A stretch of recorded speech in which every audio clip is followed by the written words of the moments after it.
आज हम लोगों को नया टॉपिक शुरू करना है EMI। नया चैप्टर है EMI, इलेक्ट्रोमैग्नेटिक इंडक्शन। चैप्टर का पूरा नाम है electromagnetic induction EMI and AC।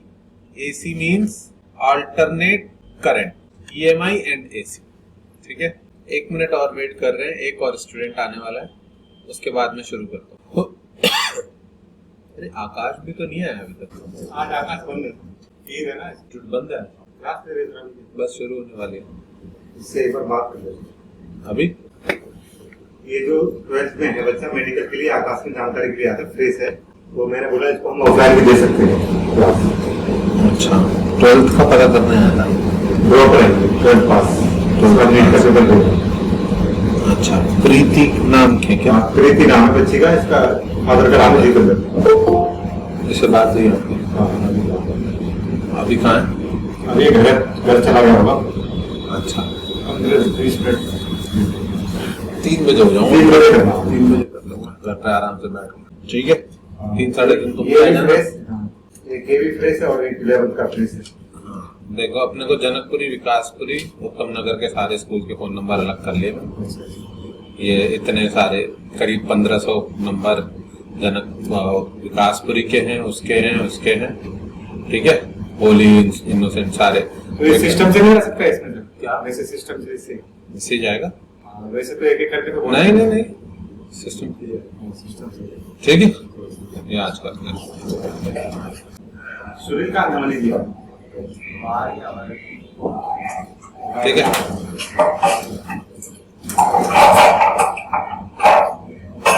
ये सारा माइक ऑन, इस पे बच्चे आ रहे हैं, बच्चों को ये स्क्रीन दिखाई देती है। पढ़ा दो, 1 महीने का हो गया बस ये। बच्चों, EMI इलेक्ट्रोमैग्नेटिक इंडक्शन क्या होता है ये बताना है मुझे। ठीक है, तो माइकल फैराडे जो थे, उन्होंने ये डिस्कवर किया था। और क्या डिस्कवर किया था? एक्सीडेंटली उनसे डिस्कवर हुआ था। बेसिकली एक सर्कुलर लूप था और उसके साथ एक गैल्वेनोमीटर कनेक्ट कर रखा था उन्होंने। एक सर्कुलर लूप के साथ एक गैल्वेनोमीटर कनेक्ट कर रखा था। कोई और एक्सपेरिमेंट कर रहे थे, एक कॉइल के साथ एक गैल्वेनोमीटर कनेक्टेड था। उनके हाथ में मैग्नेट थी एक, और वो मैग्नेट लेके उस लूप के सामने से गुजरे। तो जैसे ही मैग्नेट और लूप के डिस्टेंस चेंज हुई, तो ऑब्जर्व किया उन्होंने कि इस ग्रुप गैल्वेनोमीटर में क्या आया? डिफ्लेक्शन आया when we change the relative position of magnet की रिलेटिव पोजीशन चेंज हुई। मतलब लूप को रेस्ट पे रख के अगर मैग्नेट को आगे ले जाए तो डिफ्लेक्शन दिखाई दिया। अगर मैग्नेट को रेस्ट पे रख के लूप को मूव किया तब भी डिफ्लेक्शन दिखाई दिया। लेकिन अगर लूप और मैग्नेट दोनों को सेम स्पीड से मूव किया तो कोई डिफ्लेक्शन नहीं दिखाई दिया। तो उनको ये समझ में आया कि ये मोशन से रिलेटेड नहीं है। ये जो डिफ्लेक्शन आ रहा है, जो इसमें करंट आ रहा है, वो इनके मोशन के ऊपर डिपेंड नहीं कर रहा, वो किसी और चीज पे डिपेंड कर रहा है। और वो क्या चीज उनको समझ में आई कि हर एक मैग्नेट का एक मैग्नेटिक फील्ड होता है जो नॉर्थ साइड से बाहर निकलता है, साउथ साइड से अंदर जाता है। तो हर एक मैग्नेट का जो मैग्नेटिक फील्ड होता है, जब भी आप मैग्नेट को मूव कराओगे या लूप को मूव कराओगे, तो लूप के अंदर से जो number of magnetic field lines निकल रही है, number of magnetic field lines passing through the loop, वो चेंज होगा। और कैसा भी मूवमेंट हो, अगर इससे पास होने वाली number of magnetic field lines change हो रही है, तो उसमें क्या जनरेट हो रहा है? करंट जनरेट हो रहा है। क्या ये बात समझ में आई? अगर मैग्नेटिक फील्ड लाइंस, अगर number of magnetic field lines passing through the loop change हुआ, तो उसमें करंट डेवलप हो रहा है। इसको उन्होंने नाम दिया इलेक्ट्रोमैग्नेटिक इंडक्शन। अगर हम फैराडेज लॉ की बात करें, जो उन्होंने लॉ दिया इसके ऊपर, तो it was very very simple and straight forward. उन्होंने बोला कि जो number of field lines passing through a loop है, कौन सा field? Magnetic field lines passing through a loop, उसको बोला उन्होंने मैग्नेटिक फ्लक्स। बच्चों, इलेक्ट्रिक फ्लक्स पढ़ा था हमने थोड़ी क्लासेस पहले, याद है? इलेक्ट्रिक फ्लक्स क्या था? number of electric field lines passing through a cross section area. Magnetic flux भी बिल्कुल सेम है. Magnetic flux is number of magnetic field lines passing through a cross section area. बस वो क्रॉस सेक्शन एरिया किसका ले रहे हैं हम? किसी वायर के लूप का. Okay, it could be a solenoid, it could be a circular, it could be a rectangle, square, पर किसी भी वायर के लूप से अगर मैग्नेटिक फील्ड लाइंस पास कर रही है तो उसके नंबर को हम क्या बोलेंगे? Magnetic flux. और ये मैग्नेटिक फ्लक्स कब चेंज होगा? या तो आप मैग्नेट को आगे पीछे मूव करो या फिर आप लूप को आगे पीछे मूव करो. कोई और तरीका बता सकते हैं कोई इसके थ्रू मैग्नेटिक फ्लक्स चेंज करने का? क्या होगा? इनको आगे पीछे मूव करने के अलावा और क्या कर सकते हैं? ऊपर नीचे कर सकते हैं. मूव करने के अलावा अगर इसको रोटेट कर देंगे तब भी फ्लक्स बहुत तेजी से चेंज होगा. समझ रहे हो? सबसे कम मेहनत में अगर आप इस मैग्नेट को रोटेट कर दो तो आपको बहुत कम मेहनत करनी पड़ेगी और बड़े आराम से ये फील्ड लाइंस जो अभी इससे पास हो रही है फिर ये ऊपर जाने लग जाएंगी तो इसके पास होना कम हो जाएगी. फिर पूरा घूम जाएगी मैग्नेट तो फील्ड लाइंस अभी लेफ्ट साइड जा रही है फिर राइट साइड जाने लग जाएंगी क्योंकि साउथ पोल इधर पहुंच जाएगा. फिर घूम के फिर फ्लक्स जीरो हो जाएगा और फिर से घूम के 360 डिग्री पे आ जाएगा. क्या ये बात समझ में आती है कि फ्लक्स चेंज करने का सबसे असरदार तरीका रहेगा इंस्टेड ऑफ आगे पीछे मूव करने के अगर आप मैग्नेट को अपनी जगह रोटेट कर दो या इस कॉइल को अपनी जगह रोटेट कर दो. दोनों ही तरीकों से आप कॉइल के through passing number of field lines change कर सकते हो. Is this thing clear to everyone? आपने 10th क्लास में शायद एसी जनरेटर या डीसी मोटर पढ़ा होगा. बिल्कुल इसी तरीके से उसमें मैग्नेटिक फ्लक्स चेंज करके करंट जनरेट किया जाता है.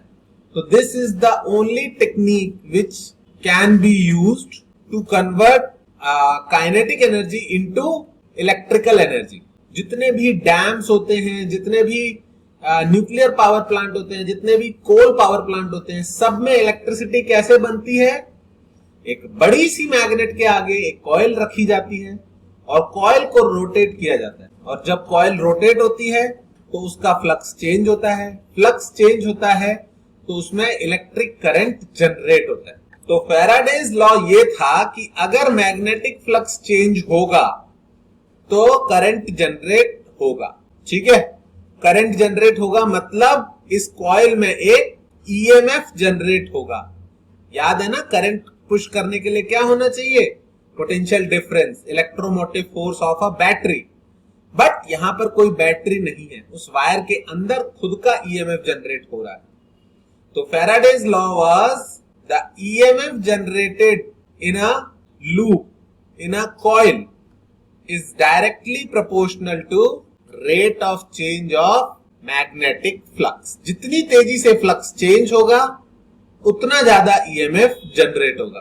This is Faraday's law of electromagnetic induction. Please write it down everyone. सबने लिख लिया? ओके. कनेक्शन कट तो नहीं रहा? हाँ, आ रहा है थोड़ा सा डिस्टरबेंस? नहीं, डिस्टरबेंस नहीं आता, बीच में एक बार लैग कर जाता है. यस सर, बीच में कट जा रहा है. हाँ, मैं आज एक्चुअली ऑफिस आया था कुछ काम से, जरूरी काम से. कल घर से ही लूंगा क्लास. आज वैसे भी थ्योरी का इजी पार्ट है तो आई थिंक दिक्कत हो तो ज्यादा दिक्कत हो तो बता देना, मैं रुक जाऊंगा, वरना समझ में आ जाना चाहिए. आज कोई न्यूमेरिकल नहीं है, आज एकदम बेसिक थ्योरी बतानी है. फैराडे ने क्या ऑब्जर्व किया? मैग्नेटिक फ्लक्स अगर किसी लूप में चेंज हो रहा है तो उस लूप में इलेक्ट्रिसिटी बन रही है. इलेक्ट्रिसिटी बनने का मतलब उसमें करंट बन रहा है. करंट बनने का मतलब उसमें ईएमएफ जनरेट हो रहा है. जो बैटरी का ईएमएफ होता था, इलेक्ट्रोमोटिव फोर्स, वो अब वायर के अंदर खुद का जनरेट हो रहा है और उसके इलेक्ट्रॉन्स खुद से भाग रहे हैं इधर से उधर. मतलब एक सिंपल लूप एक बैटरी में कन्वर्ट हो जा रहा है. क्या ये बात सबको समझ में आ रही है? ठीक है, थ्योरी है, it's important for boards also. Faraday law के ऊपर आपको 3-4 नंबर का क्वेश्चन पूछा जा सकता है. तो उसमें फॉर्मूले के साथ साथ आपको सामान्य ज्ञान भी बताना होता है. तो सामान्य ज्ञान समझ लें. Faraday discovered this by accident when he moved a magnet in front of a coil connected with a galvanometer. He observed a deflection in the galvanometer, by which he later discovered that if magnetic flux changes in a coil, there is a EMF generated in that coil, and the EMF is directly proportional to rate of change of magnetic flux. ये चीज लिख लोगे खुद से.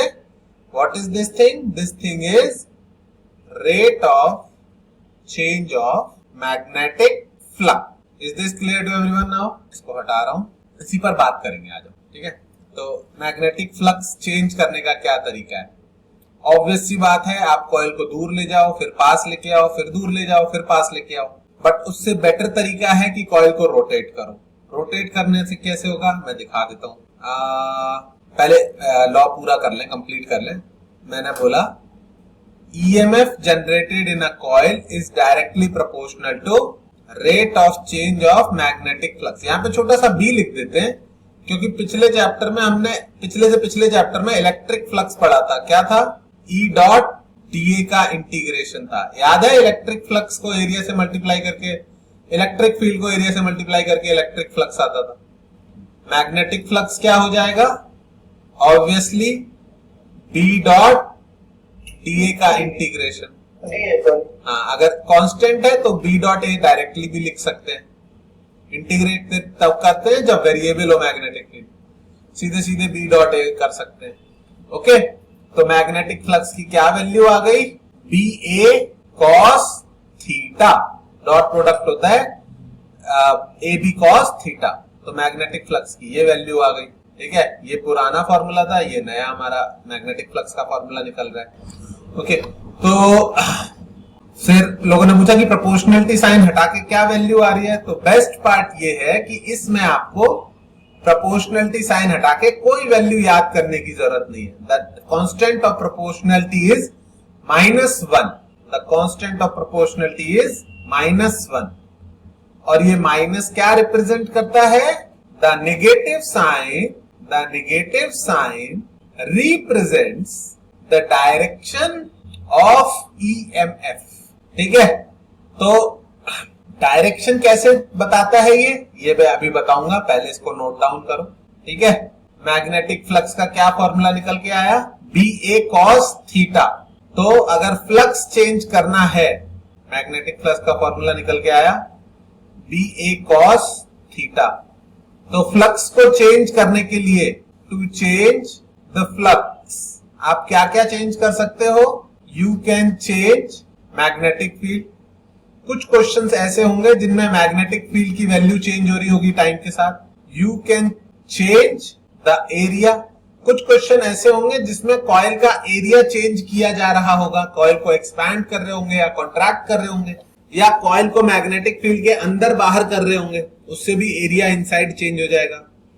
And last and the most important, you can rotate the coil to change theta. तो magnetic induction कैसे कैसे किया जा सकता है? मैग्नेटिक फील्ड को चेंज करके, कॉइल के एरिया को चेंज करके, या फिर कॉइल और मैग्नेटिक फील्ड के बीच के एंगल को चेंज करके. कैसे चेंज करेंगे? ऑब्वियस सी बात है, कॉइल को रोटेट करेंगे.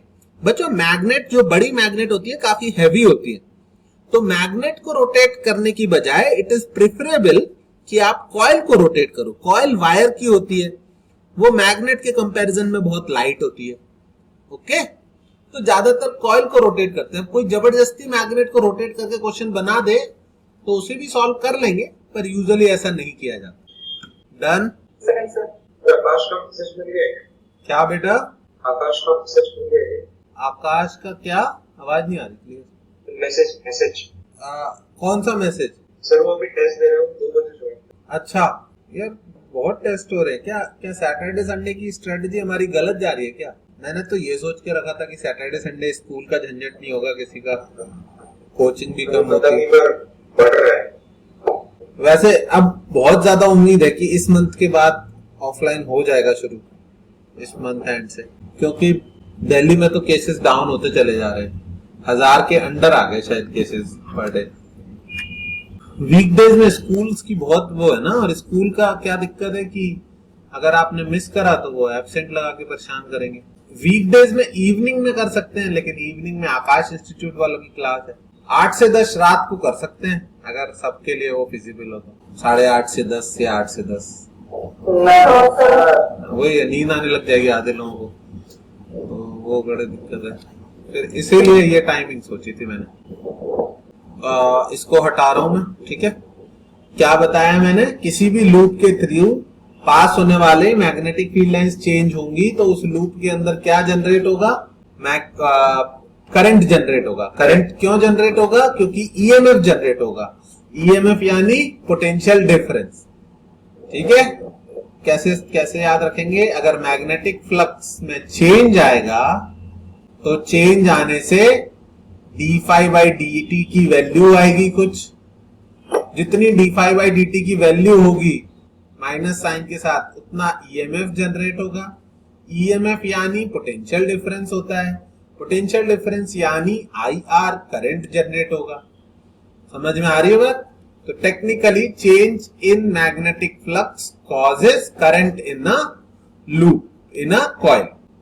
ऑब्वियस सी बात है कि कॉइल इसमें कंप्लीट होना चाहिए। अगर लूप आधा टूटा हुआ है तो ईएमएफ तो जनरेट होगा पर करंट का फ्लो नहीं हो पाएगा। थोड़ी देर में देखते हैं वो केस, पर हाँ इतनी चीज बस आपको क्लियर होनी चाहिए कि मैग्नेटिक फ्लक्स के चेंज होने से सिस्टम में करंट जब डेवलप होता है, ठीक है।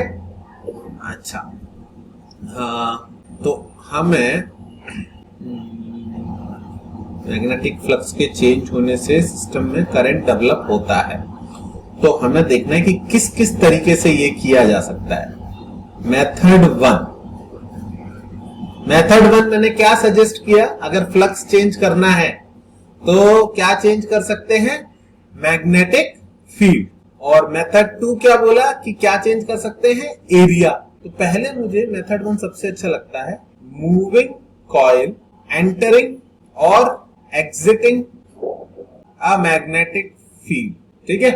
ये लिख लिया था मैं, नोट हटा दूं इसको। सबसे सिंपल तरीका ये है, ईएमएफ आपको अगर देखना है जनरेट होते हुए, कि आप एक पोर्शन में मैग्नेटिक फील्ड जनरेट करो। मैग्नेटिक फील्ड जनरेट करो मतलब अपने हाथ में मैग्नेट लेके बैठ जाओ। मैग्नेट को राइट साइड रखना, नॉर्थ पोल स्क्रीन की तरफ अगर रखोगे तो मैग्नेट की मैग्नेटिक फील्ड लाइंस किधर जाएंगी, स्क्रीन के अंदर। ये चीज सबको समझ में आती है। तो in this region there is a magnetic field, in this region. यहां इस लाइन के लेफ्ट साइड पे नो मैग्नेटिक, कोई मैग्नेटिक फील्ड नहीं है यहां पर, ठीक है। हमने क्या किया, हमने एक कॉइल रखी और उस कॉइल को v वेलोसिटी से आगे मूव किया। कॉइल की लेंथ है L और विड्थ है B, ब्रेड्थ है B, लेंथ है L, और इसको v वेलोसिटी से आगे मूव किया, ओके। जब तक ये कॉइल इस मैग्नेटिक फील्ड के बाहर है, इसमें नो ईएमएफ, नो करंट, कोई ईएमएफ जनरेट नहीं हुआ, कोई करंट जनरेट नहीं। लेकिन जैसे ही ये कॉइल अंदर एंटर करने लगी, मतलब जब ये यहां पर पहुंची, अब तुम सोचो जब ये एंटर कर रही होगी उस टाइम पर इसके अंदर मैग्नेटिक फील्ड इंक्रीज होगा या नहीं होगा। यहां पर जब ये बाहर थी तो मैग्नेटिक फ्लक्स कितना था, 0। जब इसका थोड़ा लेंथ अंदर जा चुका है, मान लो इसका x लेंथ अंदर जा चुका है, तो इतने पूरे एरिया में मैग्नेटिक फील्ड लाइंस अंदर होंगी या नहीं होंगी। हम बहुत कम क्रॉसेस दिखाते हैं, पर तुम सोचो तो इन सब पॉइंट्स पर मैग्नेटिक फील्ड लाइंस होंगी, और ये सारी की सारी फील्ड लाइंस इस कॉइल से पास कर रही है, इसके इतने एरिया से। तो अब क्या हो गया, मैग्नेटिक फ्लक्स 0 नहीं रहा। कितना हुआ magnetic flux, phi is equals to जितना भी ये मैग्नेटिक फील्ड है B इंटू जितना ये एरिया है। कोई बताएगा मुझे ये एरिया कितना है, कोई बताएगा ये वाला एरिया कितना होगा, लेंथ L है, टोटल विड्थ B है, तो ये अंदर वाला एरिया कितना होगा, L into length into width. Width कितनी है, x ही है ना, है ना, LX। ये वाला होगा L minus B minus x। पर इससे थोड़ी कोई मतलब है, मेरे को अंदर वाले से मतलब है, तो मैंने उसी को x माना है।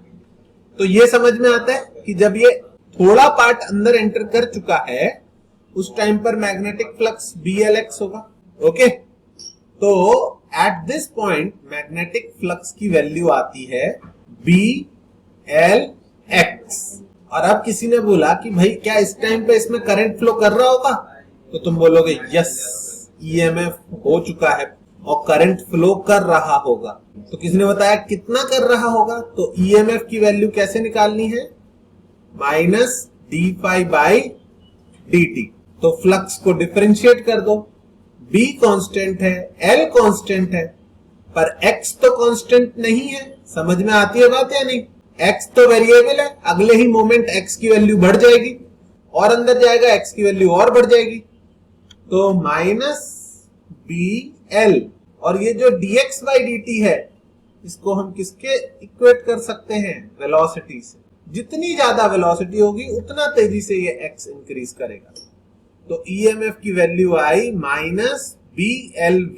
ये माइनस क्या रिप्रेजेंट करता है, डायरेक्शन, और वो डायरेक्शन हम निकालना सीखेंगे। एक और लॉ होता है जिसको बोलते हैं लेंजेस लॉ, और लेंज लॉ क्या बोलता है, the EMF induced will always oppose the change in magnetic flux that caused it। ध्यान से सुनना बच्चों, जब ये कॉइल अंदर जा रही थी तो इसके अंदर मैग्नेटिक फील्ड लाइंस इंक्रीज हो रही है या नहीं, इसके थ्रू मैग्नेटिक फ्लक्स इंक्रीज हो रहा है। किस डायरेक्शन में मैग्नेटिक फील्ड लाइंस है, अंदर की तरफ। तो ये खुद कैसा EMF जनरेट करेगा, जो अंदर की तरफ जाने वाले मैग्नेटिक फील्ड को अपोज कर सके। मतलब इसके अंदर जो करंट जनरेट होगा वो इस तरह से होगा ताकि इसके खुद का मैग्नेटिक फील्ड कैसा जनरेट हो पाए, बाहर की तरफ। तुम ध्यान से देखोगे तो ये डायरेक्शन का करंट अपना खुद का मैग्नेटिक फील्ड लूप के अंदर बाहर की तरफ जनरेट करेगा। कहीं पर भी हाथ रख के देख लो, एंटी क्लॉकवाइज डायरेक्शन का मैग्नेटिक फील्ड लूप के अंदर कैसा मैग्नेटिक फील्ड जनरेट करेगा, एंटी क्लॉकवाइज डायरेक्शन का करंट बाहर की तरफ। यहां पर भी रख के देख सकते हो, यहां पर भी रख के देख सकते हो, ठीक है। मैंने बताया इस चैप्टर में हर टॉपिक में डायरेक्शन का कुछ ना कुछ इशू है। रिदम, आवाज आ रही है? जब ये एंटर कर रहा है तो मैग्नेटिक फील्ड लाइंस किस डायरेक्शन में प्रेजेंट है, अंदर की तरफ। तो इसमें करंट कैसा जनरेट होगा, कैसा इंड्यूस होगा, जो बाहर की तरफ मैग्नेटिक फील्ड जनरेट कर पाए। क्या ये बात समझ में आ रही है? Anti clockwise current, anti clockwise मतलब क्या होता है, नॉर्थ पोल या साउथ पोल? एंटी क्लॉकवाइज मतलब साउथ होता है, नॉर्थ होता है, ऐसे याद कर लो। एंटी क्लॉकवाइज यानी नॉर्थ पोल, यानी ये खुद का मैग्नेटिक फील्ड कैसा जनरेट कर पाए, बाहर की तरफ। तो नॉर्थ पोल बनाने की कोशिश करेगा, मतलब एंटी क्लॉकवाइज करंट फ्लो कराएगा अपने अंदर, ठीक है। इसके मैं बहुत सारे एग्जांपल लूंगा, पर यहां पर कैलकुलेशन है तो इसको साफ साफ लिख लो। पहले लिख लिया है सबने? Yes sir. ओके, तो अगर ठीक है, Lenz's law, the EMF induced will always oppose the change in magnetic flux that caused it। EMF कौन कॉज कर रहा है, change in magnetic flux.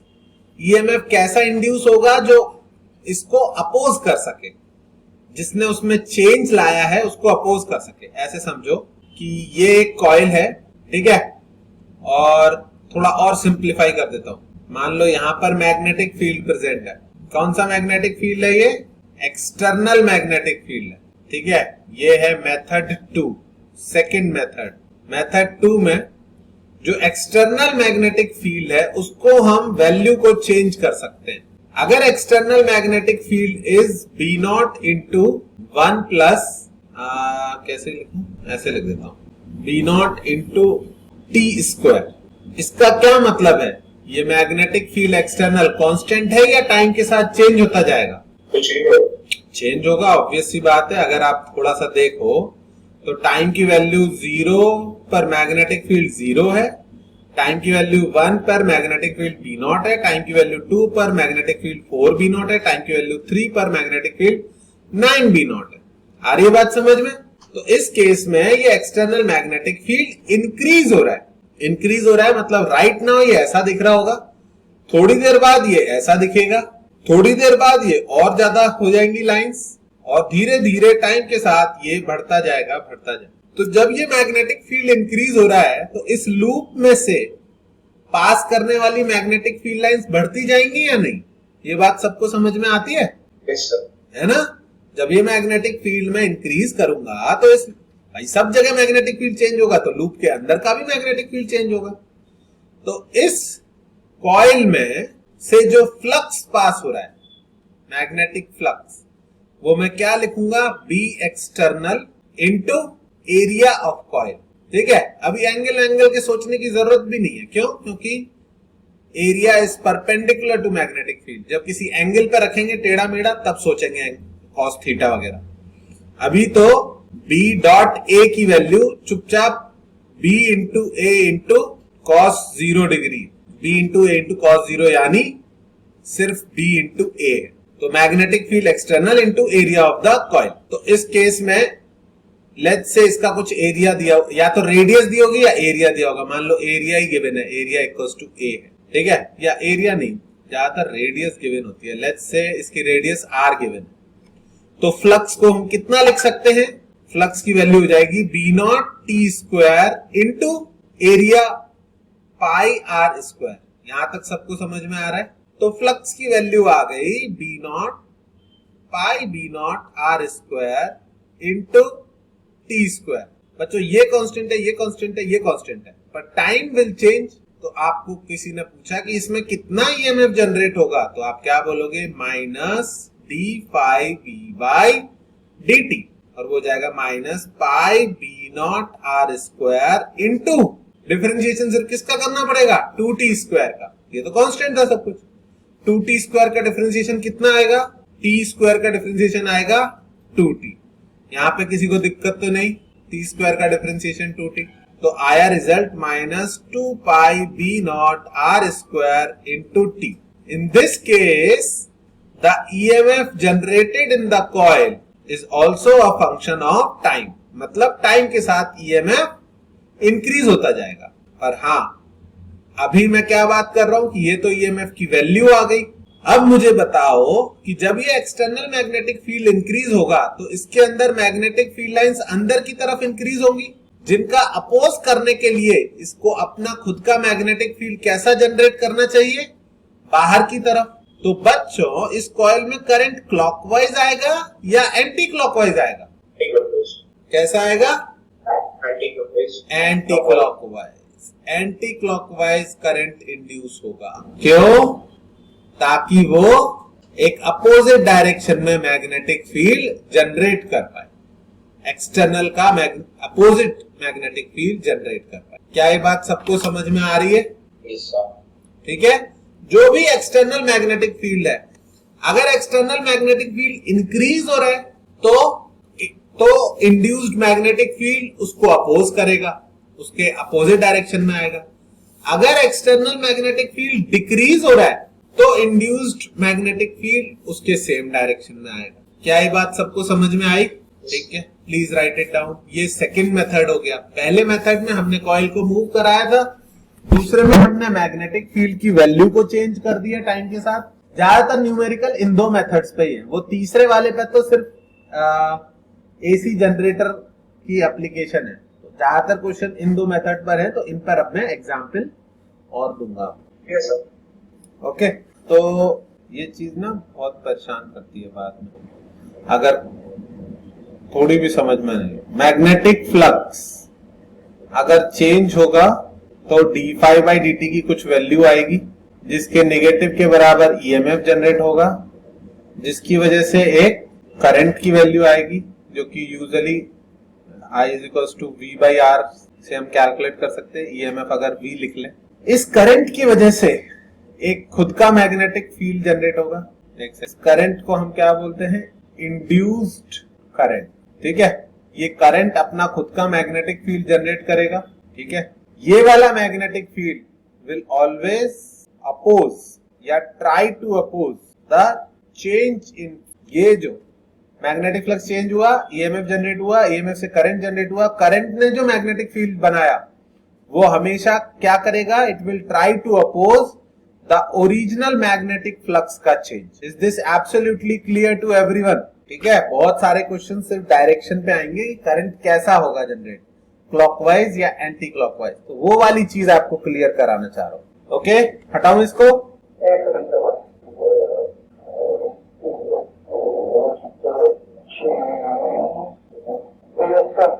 Okay ठीक है, तो कैसे, ठीक है, बहुत सारे छोटे छोटे क्वेश्चंस बनाने पड़ेंगे मुझे जिसमें मैं तुम्हें ये समझा सकूं कि डायरेक्शन कैसी आएगी। लेट्स से मैग्नेटिक फील्ड की direction coming out of the plane है, इस तरह से है मैग्नेटिक फील्ड सब जगह पर। ध्यान रखना ये एक्सटर्नल मैग्नेटिक फील्ड है जिसको कोई मैग्नेट या कोई पावरफुल सोलिनॉइड इलेक्ट्रोमैग्नेट जनरेट कर रही है, जिसको हम चेंज भी कर सकते हैं। और यहाँ पर एक छोटा सा कॉइल रखी हुई है, जरूरी नहीं है वो कॉइल सर्कुलर ही हो बच्चों, the coil can be triangular, can be square shape. ठीक है, पहला क्वेश्चन है, if external magnetic field increases या is increasing with time. Increasing with time मतलब उसका function directly proportional to time दिया होगा, B0 1 प्लस t दिया हुआ है, तो टाइम इंक्रीज करेगा तो मैग्नेटिक फील्ड की वैल्यू इंक्रीज करेगी, ऐसा कुछ दिया हुआ है। तो अगर external magnetic field is increasing with time, ये फंक्शन दिया है, देन द डायरेक्शन, सब लोग बोलना मत आंसर, मैं जिससे पूछूं वही बोलना, अपना कैलकुलेट कर लेना भले। The direction of induced current will be A to B और B to A, ये दो ऑप्शन है, सब लोग डिसाइड कर लो, फिर मैं जिससे पूछूंगा वो बताएगा। इंड्यूस्ड करंट की डायरेक्शन A to B होगी या B to A होगी? सबने कर लिया डिसाइड? कौन बताएगा? राहुल आप बताओ। मैग्नेट A to B कैसे डिसाइड किया ये भी बताओ। ये आउटवर्ड जा रहा है, आउटवर्ड डायरेक्शन में मैग्नेटिक फील्ड है और वो इंक्रीज हो रहा है, तो इस कॉइल को खुद का मैग्नेटिक फील्ड कैसा जनरेट करना पड़ेगा? हाँ, इनवर्ड करना पड़ेगा या नहीं? तो अगर एक ट्राइंगुलर कॉइल है और उसके सेंटर पे मैग्नेटिक फील्ड तुम्हें इनवर्ड चाहिए, तो इसमें करंट कैसे जाना चाहिए इनवर्ड के लिए? ऐसे। समझ में आया या नहीं? ठीक है, 2-3 बार करोगे आ जाएगा, कुछ ऐसा टफ नहीं है, बिल्कुल भी टफ नहीं है। ठीक है, इस तरह होना चाहिए, इस तरह होने से इसका खुद का मैग्नेटिक फील्ड इनवर्ड होगा। कैसे पता? हाथ रख के देख लेते हैं, देख लो, जा रहे अंदर की तरफ, उसके सेंटर पर मैग्नेटिक फील्ड खुद के करंट की वजह से इनवर्ड होना चाहिए, तो खुद का करंट की क्या डायरेक्शन आ रही है? ऐसे ऐसे। क्या ये सबको समझ में आया? और चेक कर लो, अंदर की तरफ मैग्नेटिक फील्ड, खुद का मैग्नेटिक फील्ड इसे किधर जनरेट करना है? अंदर की तरफ। अंदर की तरफ यानी साउथ पोल, नॉर्थ पोल से फील्ड बाहर निकलता है, साउथ पोल से अंदर जाता है, साउथ बनाया। कैसी है डायरेक्शन? क्लॉकवाइज, हमने भी क्लॉकवाइज बोला है, B to A is correct answer. Hello, yes ma'am, मैंने बताया ना, मैं नहीं ले रहा हूँ ना कार्ड। नहीं, आपने ये बोला था ना कि कार्ड की फोटो चाहिए होगी उसको करने के लिए, तो वो तो मैंने भेजी ही नहीं, तो फिर प्रोसेस कैसे हो गया? तो अब आपको कार्ड का नंबर या कॉपी नहीं चाहिए, आप विदाउट उसके कर रहे हो, है ना? ठीक है, मैं थोड़ी देर में कर दूंगा, मेरी क्लास चल रही है, मैं 3 o'clock कर दूंगा आपका काम। ठीक है, एग्जैक्ट। ठीक ठीक ठीक ठीक, ओके, सॉरी अबाउट दैट। हाँ, ये समझ में आ गया तुमको? साउथ रिदम समझ में आ रहा है बेटा? ठीक पूछनी है, बोलो। अगर इधर बाहर की तरफ आ रहा है, एक्सटर्नल मैग्नेटिक फील्ड बाहर की तरफ है, ये इंक्रीज हो रहा है, मतलब बाहर की तरफ फील्ड लाइंस और इंक्रीज होने वाली है थोड़ी देर में। ठीक है, तो ये बेचारा खुद का मैग्नेटिक फील्ड कैसे जनरेट करने की कोशिश करेगा? अंदर की तरफ, ताकि वो उस फ्लक्स चेंज को अपोज कर पाए। अंदर की तरफ मैग्नेटिक फील्ड खुद का जनरेट करने के लिए उसका करंट कैसा आना चाहिए? क्लॉकवाइज। ओके, हाँ, बस ऐसे। ज्यादा केसेस पॉसिबल ही नहीं है, क्लॉकवाइज एंटी क्लॉकवाइज तो 2-4 क्वेश्चन में समझ में आ जाना चाहिए, पर 2-4 ही होंगे, इसलिए ध्यान से समझ लेना। मैं नए फालतू के केसेस बनाऊं वो बिल्कुल वेस्ट ऑफ वो होगा, वैसे पूछे ही नहीं जाते, पूछे 3-4 तरीके के ही जाते हैं, तो इसलिए मेरे पास नंबर ऑफ केसेस बहुत लिमिटेड है, तो उसमें ड्यूरिंग दैट तुमको समझना पड़ेगा। ठीक है, ये रहा एक बाउंड्री, बाउंड्री मतलब सॉलिड बाउंड्री नहीं है, इट्स अ हॉलो बाउंड्री। ठीक है, और इस बाउंड्री के अंदर मैग्नेटिक फील्ड प्रेजेंट है। ठीक है, सब जगह पर मैग्नेटिक फील्ड प्रेजेंट है। अब हमने एक कॉइल इसके अंदर रखी, कॉइल इस आधी अंदर आधी बाहर रखी। अगर मैं इस कॉइल को बाहर खींचता हूं, if I pull it outwards, F force लगा के या वी वेलोसिटी से, वी वेलोसिटी से इसको बाहर खींचता हूं, तो उस केस में इस कॉइल के A B C D part में करंट किस डायरेक्शन में फ्लो करेगा, ए टू बी और बी टू ए। करो डिसाइड सब लोग। कॉइल को बाहर खींच रहे हैं, magnetic field out of the plane direction में है। कॉइल को बाहर खींच रहे हैं, magnetic field out of the plane direction में है। करंट किस तरफ फ्लो करेगा? सब लोग डिसाइड कर लो। नैनी आंसर बताएगी इसका। क्या बात है, जल्दी बताओ कैसे। सर अगर मैंने गलत नहीं सुना तो आपने बोला था कि अगर ये बी एक्सटर्नल डिक्रीज हो रहा है तो बी इंड्यूस का डायरेक्शन भी बी एक्सटर्नल के डायरेक्शन जैसा ही होगा। यस, तो फिर ये clockwise anti clockwise. The answer is correct. और कौन है? अमिया, तेरे को आया समझ में? मैं कॉइल इधर बना देता हूं। ये कॉइल है, ये एक्सटर्नल मैग्नेटिक फील्ड है। टाइम के साथ एक्सटर्नल मैग्नेटिक फील्ड इंक्रीज हो रहा है या डिक्रीज हो रहा है बच्चों? ये बाहर निकलती जाएगी, तो इसमें से मैग्नेटिक फील्ड लाइंस पास होना इंक्रीज होंगी या डिक्रीज होंगी? हाँ, डिक्रीज। मतलब पहले ये वाला पोर्शन बाहर निकल जाएगा, फिर ये वाला भी बाहर निकल जाएगा, फिर ये वाला भी बाहर निकल जाएगा।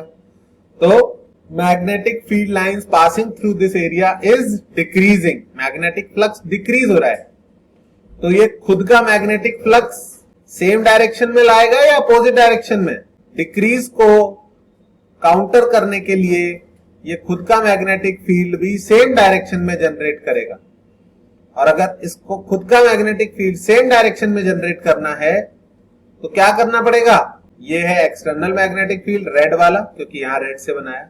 क्योंकि एक्सटर्नल मैग्नेटिक फील्ड डिक्रीज हो रहा है। क्यों डिक्रीज हो रहा है? ये बाहर जाता जा रहा है, तो मैग्नेटिक फ्लक्स डिक्रीज हो रहा है, तो ये खुद का मैग्नेटिक फील्ड सेम डायरेक्शन में जनरेट करेगा। सेम मतलब बाहर की तरफ। बाहर की तरफ जनरेट करने के लिए इसका करंट ऐसे होना चाहिए।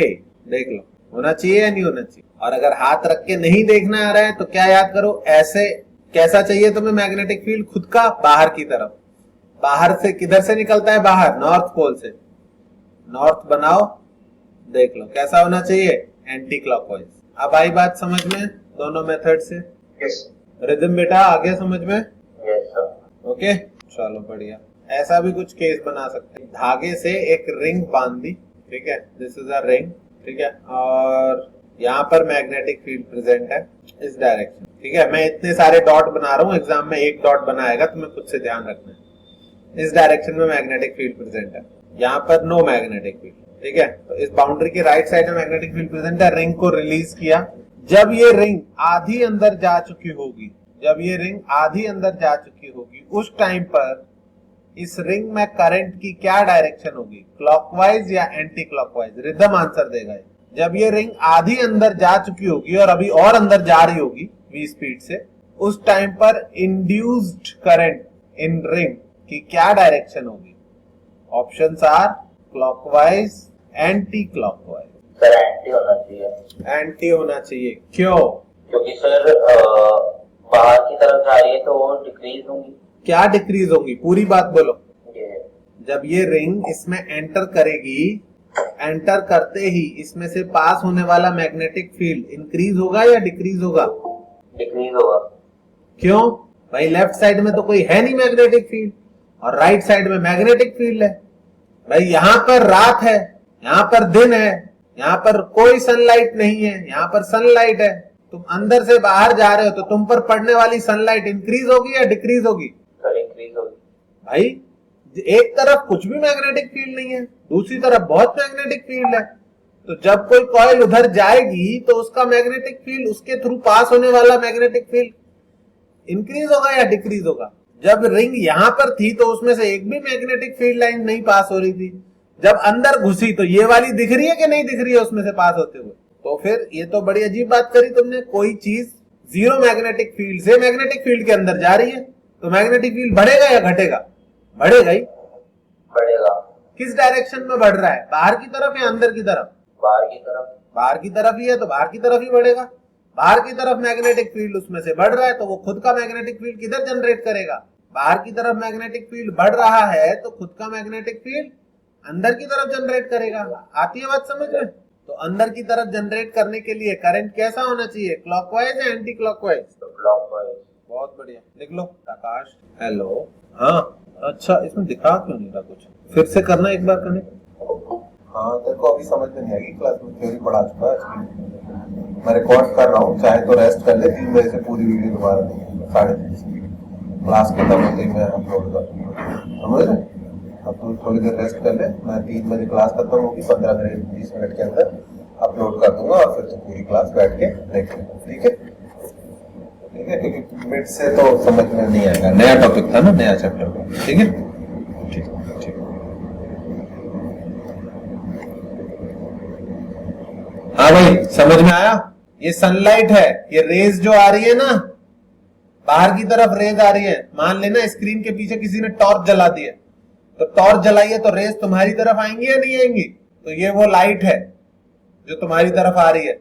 जब एक कॉइल इस लाइट में एंटर करेगी तो कॉइल में से लाइट रेज पास करेंगी इस तरफ, इस डायरेक्शन में। उनका अपोज करने के लिए कॉइल खुद का किस तरफ मैग्नेटिक फील्ड जनरेट करेगी? इसके अपोजिट, अंदर की तरफ। अंदर की तरफ जनरेट करने के लिए करंट ऐसा होना चाहिए, ठीक है? अंदर की तरफ मतलब कॉइल को खुद को क्या बनाना है? South pole. साउथ पोल बोले तो क्लॉकवाइज करें। आई बात समझ में? ठीक है। मैग्नेटिक फील्ड के अंदर एंटर कर रहा है तो मैग्नेटिक फील्ड इंक्रीज होगा, मैग्नेटिक फील्ड के बाहर जा रही है कॉइल तो मैग्नेटिक फील्ड डिक्रीज होगा। और वो खुद का मैग्नेटिक फील्ड कैसा जनरेट करेगी? अपोज करने के लिए, जो चेंज हो रहा है उसको निगेट करने की कोशिश में, ठीक है? और क्या हो सकता है? आई थिंक वैसे और ज्यादा केसेस हो नहीं सकते, अपन जबरदस्ती कुछ भी बनाते रहे। और क्या हो सकता है?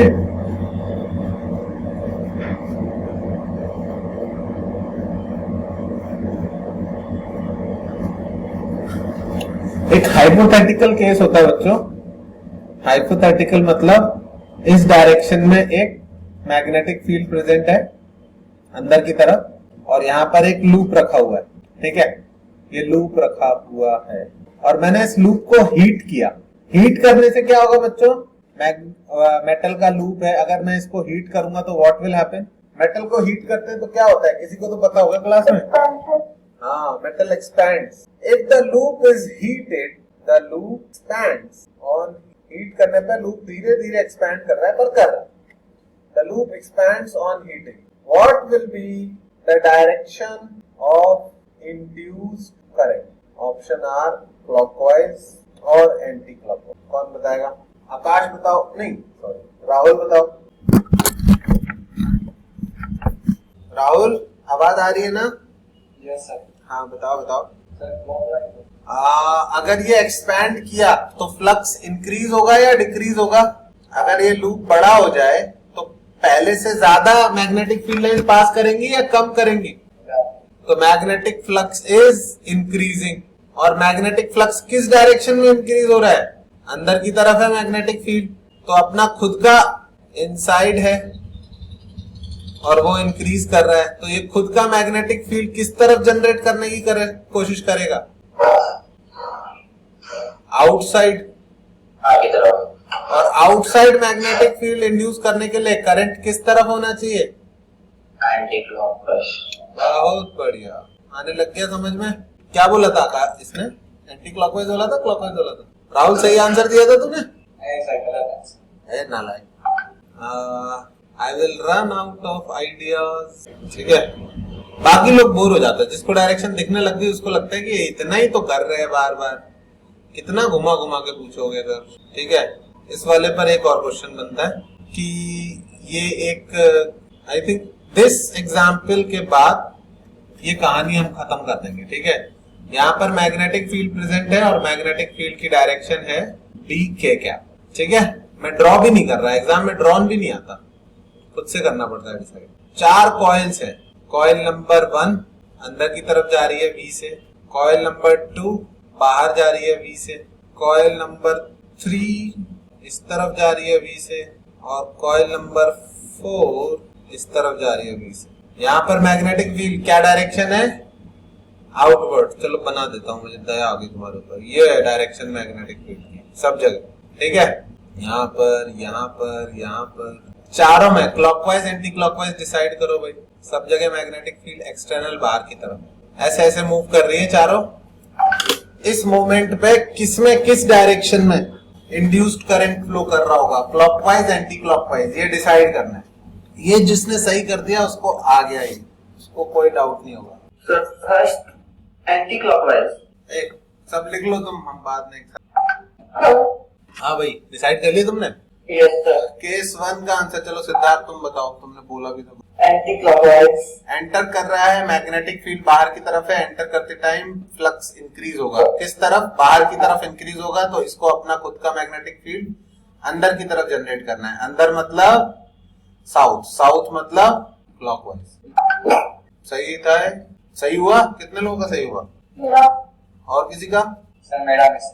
Ameya, Ameya are you there? Yes sir. अच्छा अच्छा, चलो हाँ, सेकंड केस की बात करते हैं। सेकंड केस कौन बताएगा? चल रिदन तू बता।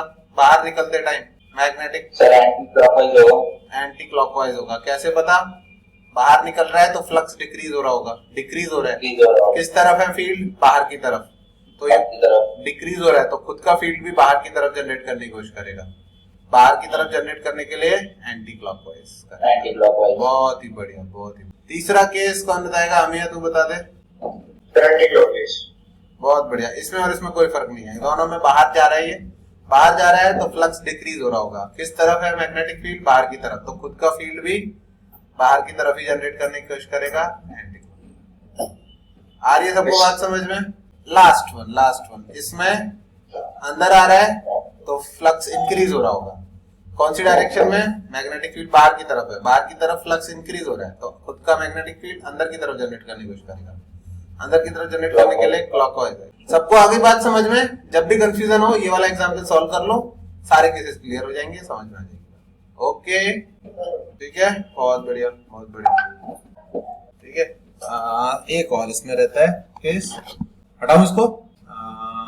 अगर हम इस तरफ मैग्नेटिक फील्ड है, इस लाइन के राइट साइड पे मैग्नेटिक फील्ड है, ठीक है, इस तरफ है, अंदर की तरफ है मान लो, ठीक है, और मैं एक कॉइल को इस तरफ दौड़ा रहा हूँ। ये रही मेरी रेक्टेंगुलर कॉइल, इसकी लेंथ L है और ये वाली लेंथ, और इसको v वेलोसिटी से आगे ले जा रहा हूँ। तो जब ये इसके अंदर एंटर करेगा तो v वेलोसिटी से आगे जा रहा है ये, तो उस टाइम पर जब तक ये एंटर कर रहा होगा, मतलब इस पॉइंट से शुरू होके यहां पहुंचेगा, फिर यहां पहुंचेगा और फाइनली पूरा अंदर हो जाएगा, तो यहां पर ईएमएफ जीरो होगा। जब ये पूरा बाहर है तब फ्लक्स का चेंज नहीं हो रहा है, यहां पर ईएमएफ जीरो होगा।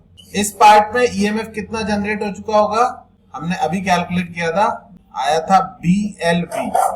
यहां पर भी ईएमएफ कितना होगा? BLV। यहां पर भी ईएमएफ कितना होगा? BLV। पर जब ये पूरा अंदर जा चुका होगा तो फिर से ईएमएफ कितना हो जाएगा बच्चों? जीरो। क्या ये बात समझ में आती है आपको? जब ये पूरा बाहर है या पूरा अंदर है, उन दोनों केस में फ्लक्स का चेंज नहीं हो रहा है। Only the time when it is entering the magnetic field, उस टाइम पे फ्लक्स चेंज हो रहा है। तो सिर्फ उसी टाइम में मैग्नेटिक फ्लक्स की रेट ऑफ चेंज हम कैलकुलेट कर सकते हैं। उससे पहले फ्लक्स चेंज नहीं हो रहा, उसके बाद भी फ्लक्स चेंज नहीं हो रहा। Is this clear to everyone? और वैल्यू निकालना आप कैसे निकाल सकते हो? आप वैल्यू, आप मान लो कि इसका x पोर्शन अंदर जा चुका है, तो फ्लक्स की वैल्यू हो जाएगी B into area inside, that will be B into L into x, B into L into x। ये हो गया फ्लक्स की वैल्यू। और ईएमएफ की value d phi by dt। मैं अब माइनस लगाना बंद कर दूंगा इसके बाद से। क्यों बंद कर दूंगा? क्योंकि डायरेक्शन तो हम वैसे भी देख के खुद से डिसाइड कर रहे हैं, तो वो माइनस लगाने का कोई मतलब नहीं है। d phi by dt यानी b इंटू L तो कांस्टेंट है, dx by dt कितनी वैल्यू आई? BLV। एक बार लास्ट चेक करने के लिए किसका गलत हो रहा है बार बार? राहुल। जब ये एंटर कर रहा होगा, इसमें करंट किस डायरेक्शन में जनरेट होगा? इन तीनों केसेस में क्लॉकवाइज। कैसे पता? मैग्नेटिक, यहाँ पर मैग्नेटिक फील्ड अंदर की तरफ है, ये अंदर कर रहा है तो फ्लक्स इंक्रीज कर रहा होगा, अंदर की तरफ इंक्रीज करेगा तो ये खुद का फील्ड बाहर की तरफ जनरेट करने की कोशिश, बाहर के लिए इसमें कैसे आना चाहिए? Anti clock. आया समझ में बेटा? जब तक एंटर कर रहा है इसके अंदर ईएमएफ जनरेट होगा, करंट फ्लो करेगा, जब पूरा एंटर कर जाएगा उसके बाद ईएमएफ जनरेट होना बंद हो जाएगा। Is this absolutely clear to everyone? Okay okay, इसको ड्रॉ कर लेना, तो थोड़े कम केसेस बनाओ पर कर लेना, क्योंकि अगले क्वेश्चन में मैं शेप चेंज करने वाला हूँ, रेक्टेंगुलर की जगह ट्रायंगुलर करके। हाँ, इसमें अगर कोई बोले कि टाइम के साथ ईएमएफ का ग्राफ बनाओ, तो तुम्हारा ग्राफ ऐसा बनेगा। टाइम के साथ पहले एक टाइम तक ईएमएफ 0 रहेगा, फिर सडनली ईएमएफ की वैल्यू इंक्रीज हो जाएगी, और जैसे ये पूरा एंटर कर गया वापस से ईएमएफ 0 हो जाएगा, और ये वैल्यू कितनी रहेगी? BL। ठीक है, इसमें ईएमएफ पहले 0, फिर अचानक से BL भी, और फिर वापस से 0। Is this clear to everyone? हाँ बोलो। सर ये इंक्रीज होता है तो फिर ये कांस्टेंट है? इतने पूरे टाइम में ईएमएफ की वैल्यू कांस्टेंट है, फ्लक्स चेंज हो रहा है, फ्लक्स चेंज हो रहा है, यानी फ्लक्स चेंज हो रहा है पर rate of change of flux constant है, यानी ईएमएफ को। ओके, अच्छा अब ध्यान से देखना, थोड़ा सा टफ न्यूमेरिकल, थोड़ा सा ही। अगर मैं इस रेक्टेंगुलर की जगह एक ट्रायंगुलर शेप ले आऊं, ठीक है, अब इसकी ये लेंथ L है, इसका बेस B है, और इसको V वेलोसिटी से आगे दौड़ा दूं, ठीक है। तो अब जब ये एंटर करेगा मैग्नेटिक फील्ड में, यहां पर है मैग्नेटिक फील्ड, तो ईएमएफ जो है वो BLV नहीं होगा,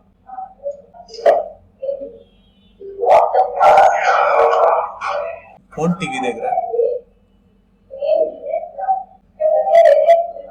B के कैप है यहाँ पर मैग्नेटिक।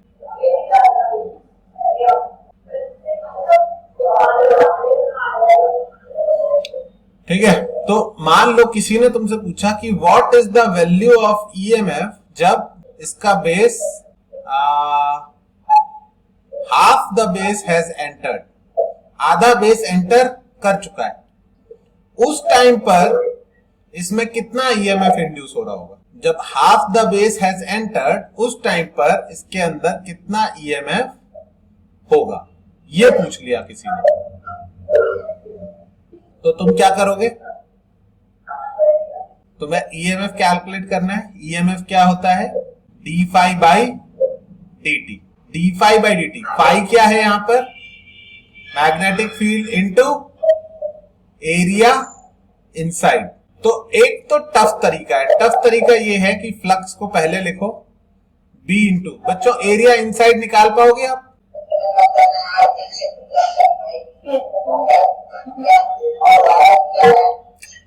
किसकी आवाज आ रही है इतनी तेज?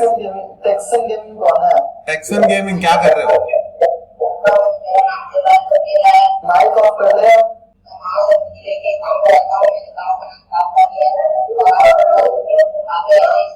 हम लोग नहीं कर सकते इसका माइक ऑफ।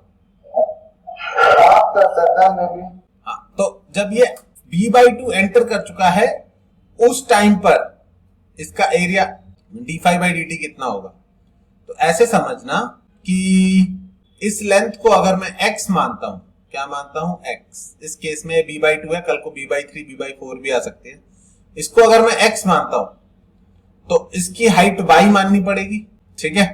और एरिया इनसाइड कितना होगा? एरिया इनसाइड हो जाएगा half base into height, half X Y, ठीक है, xy/2, ठीक है। अब ये हो गया एरिया इनसाइड। अब समझना कि L/B by similar triangle I can say L/B is equals to y/x। लिख सकता हूं या नहीं? तो एरिया को मैं और क्या लिख सकता हूं? x के टर्म्स में, y को लिख सकते हैं Lx/b। तो ये आ गया x² L/2b। तुम बोल रहे हो कि सर ये ऐसा क्यों कर रहे हो? वो इसलिए क्योंकि इसे v वेलोसिटी से अंदर धक्का दे रहे हैं। तो मुझे dx by dt तो पता है, मुझे dy by dt नहीं पता है। तो मैं एरिया को एक सिंगल वेरिएबल के टर्म्स में लिख लिया, कितना, x square l by 2b। यहां से y की वैल्यू उठा के यहां पुट कर, ठीक है। और जैसे ही मैंने ऐसा किया तो अब अगर मैं फ्लक्स को लिखता हूं b इंटू a, तो b into half X Y, y को रिप्लेस कर दिया तो हो गया b into X square l by 2b। ये फ्लक्स आया और इसको डिफरेंशिएट किया D phi by D T, तो आ गया B L by 2b constant, और x का x स्क्वायर का differentiation 2x into dx by dt, and that will give me 2 से 2 कटा B L x by b into dx by dt। dx by dt कितना होता है, v। और अब x की वैल्यू क्या पुट कर सकते हो आप, b बाई 2। इस टाइम इस क्वेश्चन में b बाई 2 थी, किसी में b बाई 3 हो सकता। तो b बाई 2 जब पुट करोगे तो आंसर आएगा b l v बाई 2। तो ये आया। This is a really bad method of doing this, ठीक है, रियली बैड मेथड, बट फिर भी लिख लो। गुड मेथड को तुम तभी अप्रिशिएट करोगे जब तुम्हें बैड मेथड पता होगा, ठीक है। मेथड 1 लिख लो। जब आधा एंटर कर चुका है उस पॉइंट पर ईएमएफ निकालना था, ठीक है। और मुझे अभी तक पता नहीं, पर हो सकता है कोई क्वेश्चन ऐसा बनाया जा सके जो सिर्फ इसी मेथड से सॉल्व होता हो। अभी तक नहीं मिला लेकिन हो सकता है, इसलिए राइट इट डाउन, फिर मैं मेथड 2 बताता हूँ इसका। सर मैं पीछे वॉइस ऑन थी क्या? हाँ, वॉइस नेटवर्क चला गया, दूसरे कोरे में जा सकता हूँ, कोई बात नहीं। डाटा से कनेक्ट कर, अगर तो मेरा कनेक्शन नहीं आता तो बाहर दिखा रहा था। It's alright, it's alright.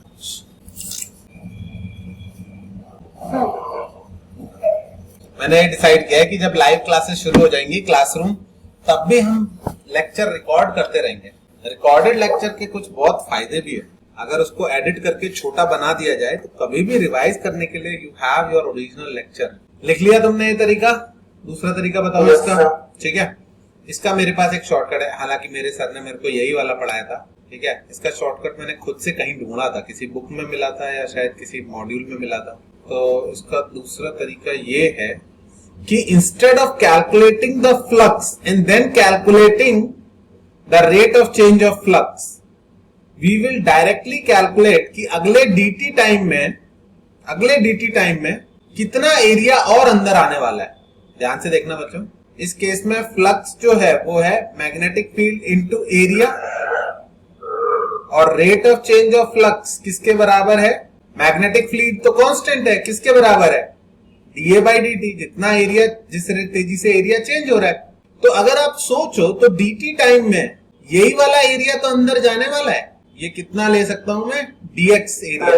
क्या ये बात सबको समझ में आती है कि अगले dt टाइम में यही वाला थोड़ा सा थिन एरिया, अगर इसको dx मान लो तो इतना एरिया और अंदर जाने वाला है, ठीक है। अगर ये l है, ये b है, ये b by 2 है, तो सिमिलर ट्राइंगल से थोड़ी सी मेहनत करके ये l by 2 तुम निकाल लोगे। अगर ये b by 3 होगा तो l by 3 होगा, ये b by 4 होगा तो l by 4 होगा। कैसे निकालोगे, थोड़ा सा सोच लेना। इसको y मान लोगे, ये b by 2 है, तो l by b is equals to y by b by 2, तो y की वैल्यू आ गई l by 2।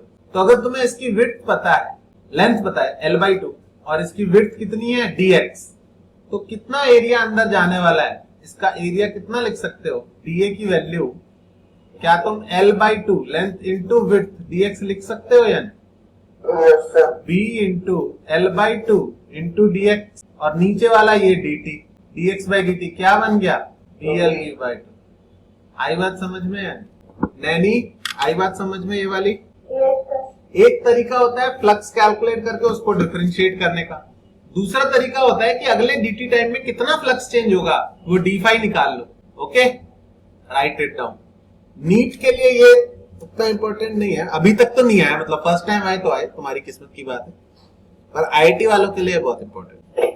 साहिल सोया जाता है, हाँ मैसेज आया उसका कि मैं सो रहा था, सॉरी सर, उसका कुछ तो स्लीप साइकिल गड़बड़ हो रखा है, ज्यादा टेंशन लेता है तो। मेरा प्लान ये था कि लास्ट के महीने में नीट से जस्ट पहले सारे बैचेस खत्म हो चुके होंगे, तो डेली बुला के सबको यहीं बिठा के डाउट्स क्वेश्चन सॉल्व कराया करूंगा मार्च के, सब प्लान चौपट।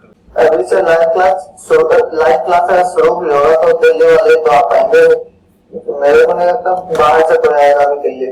पता नहीं दिल्ली में केसेस तो कम हो गए, हरियाणा के लोग तो आने लग जाएंगे।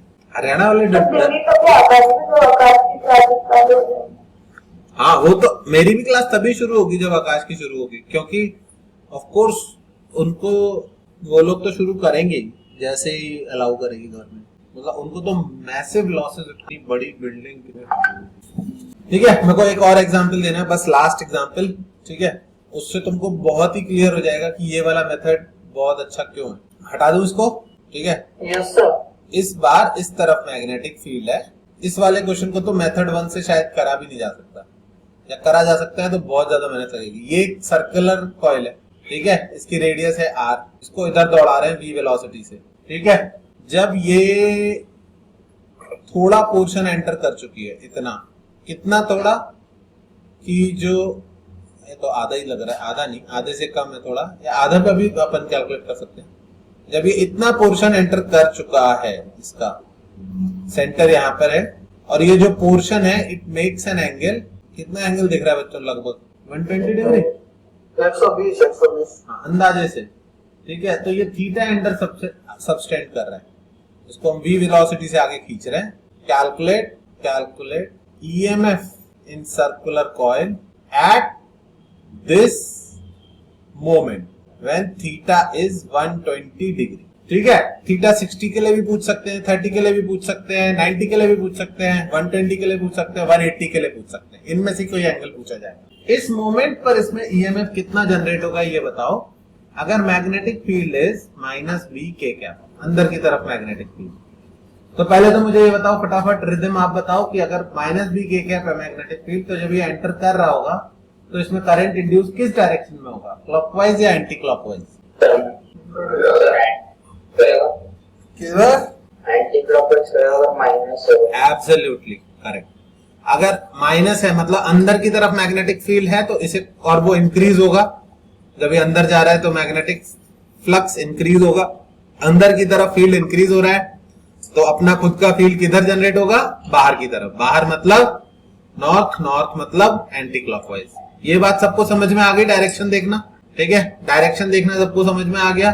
अब दूसरा पार्ट कि इस पॉइंट पर मैग्नेटिक फ्लक्स EMF की वैल्यू कितनी आएगी, तो देख लो, मैं ही करके दिखा देता हूँ।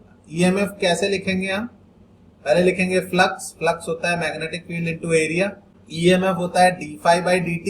बच्चों अभी हम cos 0 वाली चीज लिख नहीं रहे, क्योंकि cos 0 1 ही होता है, ठीक है, तो इसे सिर्फ b इंटू a लिख रहे हैं।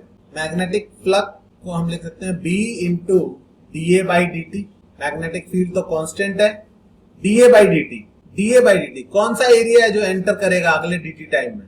अगर मुझे ये वाली विड्थ मिल जाए, यहाँ पर देखो, अगर मुझे ये वाली विड्थ मिल जाए, ठीक है, तो अगले टाइम में ये आगे बढ़ेगा तो ये वाला पोर्शन अंदर चला जाएगा। Yes sir. इसको मान लूंगा dx, ओके। तो अगर ये वाली लेंथ बोल दूंगा, इसको लेंथ मिल जाए, बस मुझे ये लेंथ मिल जाए, तो dA को मैं लिख दूंगा L इंटू dx। कोई है होशियार जो बता सके कि अगर ये एंगल 120 डिग्री है तो ये वाली लेंथ कितनी आएगी, ये r है, ये r है, तो ये लेंथ कितनी आएगी? कोई है तुम में से जो अलग से फिगर बना के लेंथ कैलकुलेट करके बताए सर्कल की कॉर्ड की लेंथ? ऐसी कॉर्ड जो सेंटर पे 120 डिग्री सबटेंड कर रही है, उसकी लेंथ कितनी आएगी? आई थिंक 10th क्लास में इस तरह के क्वेश्चन कराते हैं तुमको, कॉर्ड की लेंथ निकालो। L बाई, हमेशा कॉर्ड की लेंथ निकालनी हो तो कॉर्ड पे पहले परपेंडिकुलर ड्रॉप करो, ऐसे परपेंडिकुलर। Yes sir. हाँ, ये 60, चेक कर लो कि L/2 R sin 60 का बराबर आएगा क्या? ये 60 R sin 60 कितना होता है बच्चों? L/2 की वैल्यू किसके बराबर है? R sin 60। R sin 60 यानी R√3/2 is equals to L/2। तो L की वैल्यू कितनी आई? R√3। 2-3 ही ऑप्शन है, या तो R होगा या R√3 होगा या R/2 होगा या √3R/2 होगा। खैर इस केस में R√3 आया, तो L की वैल्यू कितनी पुट कर दो यहाँ से? R√3। B into R√3 into dx/dt कितना हो गया? V। आंसर आया BRV√3। ठीक है, ये लास्ट के 2 एग्जाम्पल बस एक बार रिवाइज कर लेना, खुद से जरूर कर लेना, बाकी तो पूरा आई थिंक आज का क्लास इजी है, नोट्स भी देख लोगे तो समझ में आ जाए। ठीक है, कल अपनी क्लास है, कल तो मैं घर से लूंगा क्लास, तो कल मिलते हैं, इस पर आगे पढ़ेंगे। Okay sir. ओके एवरीवन, लिख लिया सबने? Okay sir. Yes sir. लिख लिया तो डिस्कनेक्ट करते जाओ। Yes sir. हाँ, मैं तब तक छोड़ रहा हूँ। Bye. Okay bye, see you Bye, sir. Tomorrow. Okay bye bye bye. Bye. हमें लिख लिया? हाँ सर लिख लो। Okay bye. Bye sir.